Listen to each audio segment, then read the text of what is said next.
Já imaginou você pegar uma obra de uma pessoa que já morreu? Ou seja, uma obra que foi narrada por uma pessoa que já está morta e que quer contar a sua história? Foi com essa genialidade que Machado de Assis, no início do século XIX, criou uma de suas maiores obras, que é considerada até hoje, né? A chamada Memórias Póstumas de Brás Cubas. Então, roda a vinheta que vamos começar a falar sobre esse projeto, né? Dando início a esse projeto que é o Raízes, Lendo Brasileiros.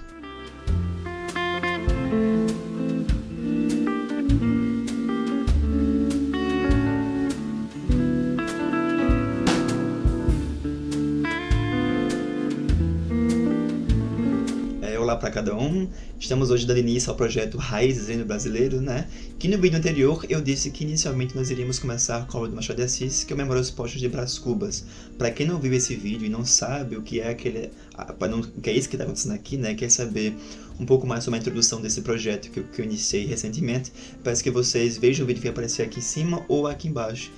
Na caixa de informações, né, que vai estar explicadinho o que é o projeto, como ele vai funcionar e como você pode participar também dessa maratona literária de só livros nacionais que vai correr aqui para o Bodega Literária. Então eu resolvi iniciar nesse projeto lendo realmente uma das maiores obras de Machado de Assis, foi uma escolha pessoal, que é o Memórias Póstumas de Brás Cubas, né? Essa obra que é um pouco diferente, assim, de certo ponto de vista, e acho que por isso mesmo foi considerado um dos maiores clássicos dos nacionais, um dos autores nacionais.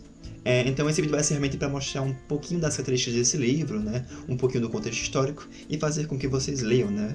Percebam o quanto é importante e o que vocês pensam, né? A maioria das pessoas acha que o Machado de Assis tem uma leitura rebuscada, assim, nossa, ele é muito difícil de ler, e na verdade ele não é. Quando você pega o Machado de Assis para ler, você ri muito, você percebe que tem muita crítica social e tem muitas mesmo características, né, ali do cotidiano brasileiro, ali do Rio de Janeiro e de muitas cidades ali daquele eixo principal do Brasil.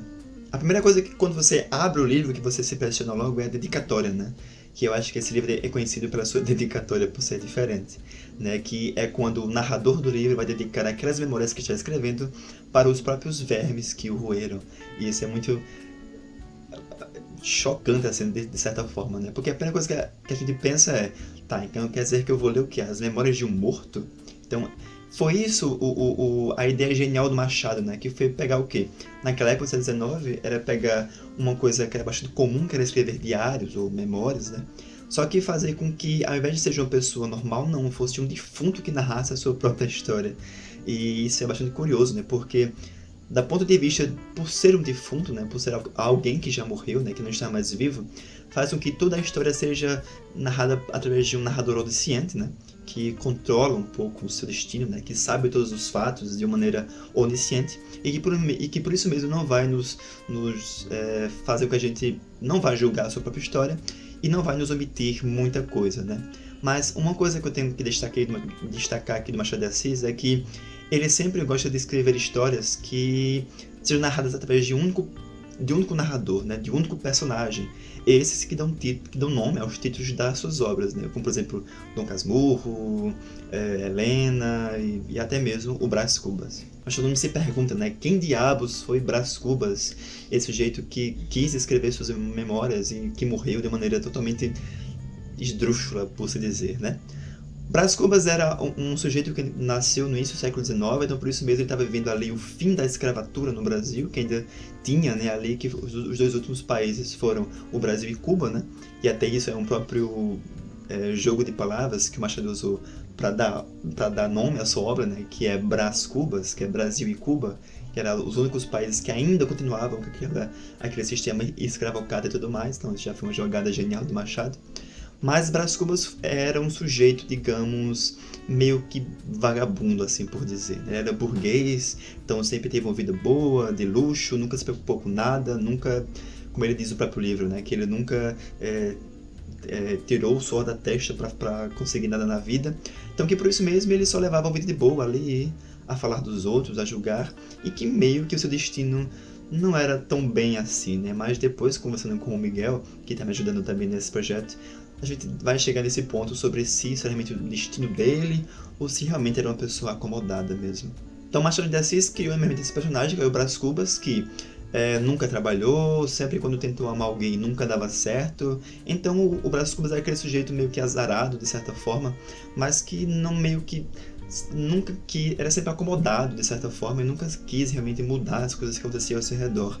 Então realmente isso era uma crítica que o Machado de Assis fazia para aquele estilo burguês da época, né, em que as pessoas que eram burgueses meio que se sentiam no destino de não fazerem nada e só quererem pensar na vida dos outros, ou meio que serem filósofos, né. Um fato curioso, né, que aparece nessa obra, que é até realmente um crossover, né, que é a participação de outro personagem do Machado de Assis, que é o Quincas Borba, né, que vai fazer um grande diferencial de destaque entre ele próprio e o Brás Cubas, né. Por exemplo, o Quincas Borba nessa obra vai aparecer primeiro como alguém que perdeu todo o dinheiro que tinha, né, e que depois rouba o próprio Brás Cubas e depois o devolve o que roubou. Depois ele vai aparecer como um filósofo e, por fim, como um louco, né? Então a gente percebe que, diferente do Brás Cubas, o Quincas Borba realmente é motivado pelas suas ações e faz com que mude o seu próprio destino, né?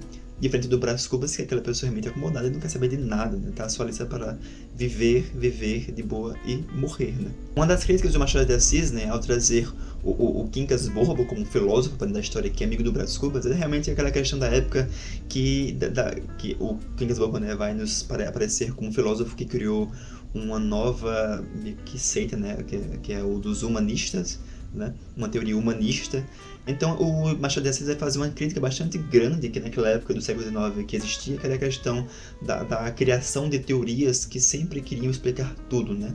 Uma grande crítica à ciência, em que sempre surgiam novos filósofos, novos cientistas que queriam explicar as coisas, mas que na verdade às vezes não era nada. Então meio que assim, é meio que Machado de Assis dizendo que nem tudo na vida precisa ser explicado e não precisa ser criada uma teoria para explicação.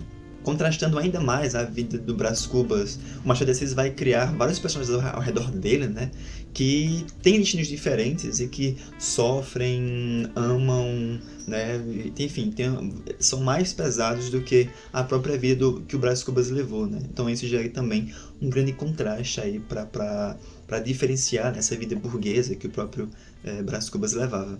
Só que o ponto-chave aqui da história é que, né, como eu falei no início, é aquela questão do final, do fim da escravatura que o Brasil ainda sofria, é a questão, por exemplo, quando o Brás Cubas chega a ver um dos seus ex-negros, né, ex-escravos, livres dessa vez, né, quando ele está mais velho, só que esse ex-escravo agora está castigando um escravo. Então, é outra crítica do Machado de Assis com relação em dizer que naquela época, né, o preconceito não estava realmente por ser escravo, né, assim, por ser negro, mas sim pela questão do ser livre ou não, né. Por exemplo, quando eu sendo negro, mas sendo liberto, posso castigar outras pessoas e menosprezar outros, né. Então, é a questão do preconceito dentro do próprio preconceito, né, surgindo daí, que até hoje, se for parar para pensar, ainda existe essa questão dessas próprias racismos e desses próprios preconceitos que ainda existem atualmente. Um fato curioso é que eu lendo Machado de Assis, né, eu percebi que ele bebeu muito das águas dos franceses, né, nessa questão de criar narradores que sejam irônicos, né, porque o Brás Cubas é muito irônico. Eu tenho certeza que o Machado foi escrevendo aquela história com um sorrisinho no canto do lábio, né, porque o Brás Cubas é um narrador irônico que chega a incomodar, sabe? Que faz muita crítica. Então, eu tenho certeza que ele gostou de fazer aquele personagem por ser bastante crítico às normas daquela época e tudo mais. Então, isso me fez lembrar muito o Victor Hugo, né? Que também cria aquele de narrador que é irônico, né? Que gosta de fazer digressões, né? Que gosta de invocar filósofos que já morreram, citações importantes e tudo mais. Então a gente percebe que o Machado de Assis leu muito, teve muita influência dos franceses. Isso é bastante legal. Então, em suma, né, para finalizar esse vídeo, eu só quero dizer o seguinte, que essa obra do Machado de Assis, né, o Memória Póstuma de Brás Cubas, se resume em dizer que na vida real nós não temos um final felizes, né? Até porque o Machado de Assis, com essa obra, ele mostra realmente o realismo, né? Aquela questão que a gente vai sempre morrer ao final, né? Que não existe esse negócio de final feliz, como acontece nas obras de José de Alencar, né? Que sempre acontece aquele drama todo e no final as coisas sempre se resolvem e tudo mais. Então aqui realmente é aquela questão de dizer que o Brás Cubas, ele teve uma vida boa, não ficou sempre acomodado, não quis realmente mudar, né? Então a gente percebe que realmente não é a questão dele ser azarado ou do destino, é porque ele não fez nada mesmo, né? Coisas que certas pessoas também fazem na vida atual. E é o resumo, né? Ele cheio de ideias, né? Para criar o emplastro Brás Cubas, né, que curava males, e só porque ele pegou uma friagem ele acabou morrendo, né? Então a gente percebe então que essa grande ironia que o Machado de Assis cria com seus próprios personagens. Então é isso, essa é a primeira indicação aqui para a Bodega Literária, né? Se você já leu, peço que você comente aqui embaixo o que você achou dessa obra, se você gostou, como é que foi e tudo mais. Se você não leu, tá aí uma indicação, né? Tanto para você conhecer essa obra magnífica, que é uma das primeiras de Machado de Assis, um grande clássico, e que vale muito a pena, assim, né? A leitura é super fluida, assim. Vai haver momentos, sim, que você precisar pegar ali algum dicionário para ver algumas palavras, mas isso acho que não é algo que não vai fazer com que caia a sua mão, né? Até porque é só você estar com algum aplicativo de celular do lado, então rapidinho você mesmo pesquisa, né? E só pra deixar dar uma curiosidade, né? Que foi muito difícil eu achar a obra para ler, né? Muito difícil achar em livrarias, até mesmo digital. Então teve que correr muito atrás, isso foi bem curioso, né? Os grandes clássicos de estar em falta aqui no Brasil. E como dito também no vídeo anterior, né, eu vou fazer aqui o sorteio do nosso próximo título que vai ser lido. Então vamos lá descobrir qual vai ser para vocês lerem junto comigo e no próximo vídeo a gente discutir. Vamos ver qual é que vai sair. A obra vai ser A Moreninha, do Joaquim Manuel. Não sei se você vai dar para ler, porque minha letra também é terrível. Então tá aí, né, já dito de antemão para quem quiser me acompanhar aqui na leitura do A Moreninha, do Joaquim Manuel, que vai ser o nosso próximo vídeo, né? Lembrando também, como eu já disse no vídeo anterior, que eu não vou botar meta nem data para final pra gente ler, vai ser assim, junto com as minhas outras leituras e a gente dando continuidade a todas essas obras aqui brasileiras. Então quem gostou, dá joinha aqui embaixo para ajudar a compartilhar. Não esqueça de comentar, né, para quem quer ler ou quem já leu o que achou da obra. E até o próximo vídeo. Tchauzinho para cada um. Até a próxima.